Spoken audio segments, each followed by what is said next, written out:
Почитувани, фирмата Санос, наместо да одговори, уште повеќе се заплеткува по скандалот. Јавноста не виде работен процес, а ниту работници, и тоа во работно време и во работен ден.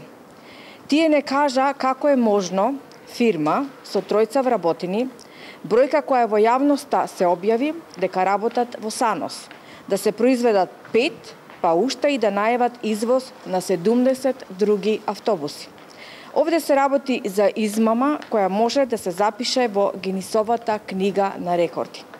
Во ваква крајно сомнителна сделка, уште посомнително е што Зоран Заев најави дека ќе и доделува државни субвенции со милионски износи.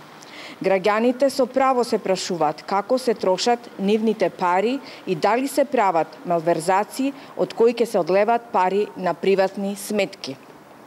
Јавноста сака да види колку вработени има Санос, дали тие изработуваат или само репарираат автобуси, бидејќи тоа е клучно околу исплатата на средствата или повратот на ДДВ-то. Нашите информации се дека се само тројца вработени. Ова очигледно е работа на обвинителството, кој мора да провери дали се работи за спектакуларна измама која завршува како спектакуларен криминал.